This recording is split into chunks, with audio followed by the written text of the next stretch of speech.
by the way, let's just take a minute and talk about how bad the framing has been on this particular thing. It's making me crazy. These are not it's not the governing wing. It's not the moderates. There are some governing people. There are a few of them among the Republicans. But what you were talking about is the MAGA establishment. You were talking about Kevin McCarthy, election denier, Marjorie Taylor Greene, lunatic, a whole bunch of other people who refused to certify the election, whole bunch of, like, it is the difference between the people who want to launch a bunch of performative investigations and the people who want to burn it all down. There is no governing wing, and there's no moderate wing. Like I said, there are a few moderate people, and because of the narrow majority, you could maybe see some of them not going for certain things like big ticket impeachment, but like they'll get on board with the investigations, because the caucus over the last however many cycles has gotten wildly more extreme, right? Like, it is still a very extreme, It's an extreme caucus right now. I've also been riled up about this and had a little rant prepared on this topic. Oh, I hope I didn't. No. It's very similar. Actually, we're all in alignment today. It's nice to all be in alignment. We got to come up with some disagreements before our very exciting road trip together next week, which I've also been. Unfortunately, we didn't get to mention that at the top because I was so annoyed about the fact that I couldn't find my fucking headphones and I wanted to strangle some people on a school tour this morning. But besides that, I do want to talk about how excited I am to be in LA and Seattle. So we got to come up with some disagreement. We got to focus on the areas of tension between now and then. But here's an agreement. Not only is are there no moderates and no governing wing of this conference. Like, the center of the conference is like the extreme MAGA candidates that everybody's talking about how bad they were in the Senate races, right? Like, I'm trying to think about like who would be a representative example of this, because like Dr. Oz and Herschel Walker were so weird, but like I'm having a senior moment. Who is the guy that ran for governor? Tim Michaels in Wisconsin. Tim Michaels would be just right in the meaty center of this conference. We got lost that Wisconsin governor's race. People talk about, and JVL mentioned this in the Triad, and it was something I've been thinking about, because I get this all the time from my still hanging on Republican friends, but the left has gotten so crazy too. The Democrats are getting so crazy, and you ask them, it's like, okay, well, what are you talking about? And they always bring up the same names if we're in politics, right? It's Cori Bush, Rashida Tlaib, AOC, right? Like that. Like we can all name them. Anna Presley. There's 6. By the way, stipulated. There's 6. Bernie Sanders. Okay, there's 6. All right. But then if you just kind of like pick a random Democrat out of the air, like you just put them all in a pot and like a little big bowl, and you just magically like pull one up by their troll hair and just say, hey, I'd like to speak to you. Like, you get a person who's kind of like a human most of the time, like somewhere in the middle of the, you get a Jason Crow in Colorado. You just get somebody who's just like a guy or a lady, a smart person. The Republican side, like before this week, Sarah, had you ever even heard of Mark Green or Jason Smith? I did not hear of Mark Green. I'm so glad to know of him now, though. Yeah. So Mark Green and Jason Smith, this isn't like the Marjorie Taylor Greene, the Lauren Boebert, like the names you hear when you talk about the crazy party. These are just some guys in the middle of the conference. They both won competitive committee seats, because just like the speaker's race, all these committee chairmanships had like little clusterfucks. So Dan Crenshaw, gets the boot. Sorry, Dan. Because he was too mean to the, calling them terrorists, too mean to the MAGA crowd. He gets the boot from the Homeland Security Committee that he was due. And instead it goes to this guy, Mark Green from Tennessee. Mark Green is concerned about transvestites in the military. He likes to use the word transvestite. It's a key term that he uses. Obama, Muslim, non-citizen. Obama's a non-citizen. Where he was deeply concerned about the bathrooms. Just asking questions. I mean, this dude is a lunatic. Like this guy would have just been laughed out of one of these swing state Senate races, right? He's now the head of the Homeland Security Committee. Then we get Adrian Smith, who's like on the normalish end of the Republican caucus. He gets booted out of the Ways and Means in favor of Jason Smith, election denier, likes to call women females for some reason.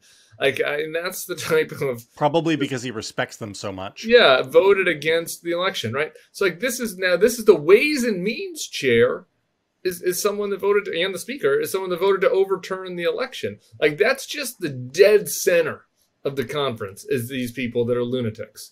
And I think that is a meaningful difference, in addition to the fact that when you start trying to get to 5, and I was texting with some Dem House people, moderate Dem House people, and they were hopeful, God love them, that they would get to 5 on the rules.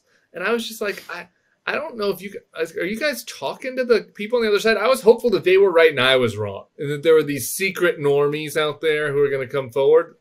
So I was like, I don't think they exist. We all say the same names: Don Bacon, Fitzpatrick or Fitzgerald, whatever it is in Pennsylvania. Fitzpatrick, right? Now this Tony Gonzalez. The 2 impeachers. What? The 2 impeachers? The 2 impeachers that are left. Right. Like, this guy Lawler seems pretty normal out of New York, right? We all say the same view. That's 6. So you have to get all of them. They end up only getting 1. They get 1, right, to vote against this rules package that lets Jim Jordan negotiate, the full faith and credit of the United States. That's just the reality of where things are. And I think that commentators like your friend Chuck Todd are just a little slow to recognize the churn that has happened in the House, because the more familiar names in the Senate, this churn has been slower in the Senate, right? It's a 6-year term. You got your Susans and your Mitts and stuff still in there. The churn is slower. The House, the churn has happened. I gotta disagree with you there. Here, Right. Point of disagreement, Timothy. I love that. I think that the media has a very difficult time getting itself to accurately characterize what the median House Republican conference member is these days, because it's too crazy, and to say it makes it sound like you're an activist. Right. Right. Yeah. This is because the truth is the 2 conferences are mirror images of one another. On the Democratic side, you can name the 11 crazies, and on the Republican side, you can name the 11 normies. Right. I mean, that's and, that's not how both sides journalism works, right? I mean, both sides journalism just sort of takes everything as given. You have a dispute. You have some people who want to raise the debt ceiling and some people who don't. And we let both sides have their say in our reported piece. And that's... I don't know, man. I don't want to sound like Jay Rosen or anything, but that's a problem for accurately characterizing reality. Yeah, I mean, there are some more Republicans than the ones the problem is the Nancy Mace, or what's his name from Wisconsin, who introed Kevin. Gallagher. Mike Gallagher. Yeah, Pat McHenry. Or Crenshaw. There actually are these people, but what we know about these people is that, and I think it was part of our Schadenfreude soup, right? Which is, you guys have tolerated this. Dan Crenshaw, are you sad now? Are you sad that you've made excuses for Donald Trump, and you've, talked about how the Democrats are always worse, and it's definitely not a problem with your own caucus? And are you upset now that so many of these people are crazy? Nancy Mace, are you upset that these guys are immediately going to come out and talk about banning abortion?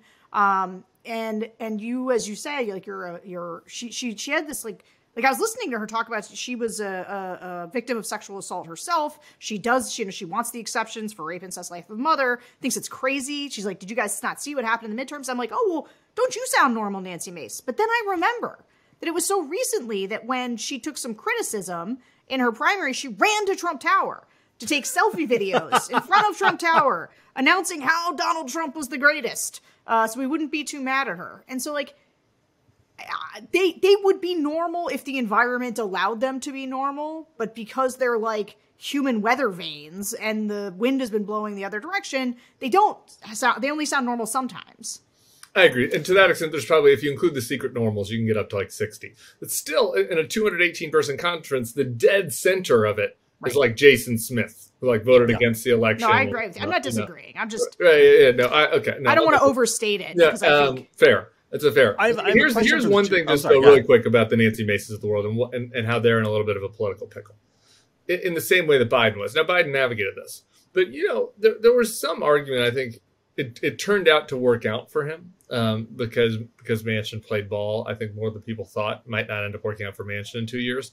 But, you could have made an argument that Biden would have been better off politically the last 2 years to have had a 51-49 Senate, right? Wouldn't have been as much pressure. From the left had a lot of excuses. You know what I mean? Like, now you got to do this sort of thing. There's like this inverse issue that now the Republicans like Nancy Mace have in the House, where like they might have been better off having a 2-person Nancy Pelosi majority, because then, on bills that are already going to pass, the gay marriage bill, you get 50, whatever it was, 47 Republicans, right? Which is a pretty good, thumbnail sketch of who the closet normals are, right? Like on something like that, whatever it was, 47. So you can vote for that because it's like, well, no real risk here. In my district, this is going to be popular. I can do this.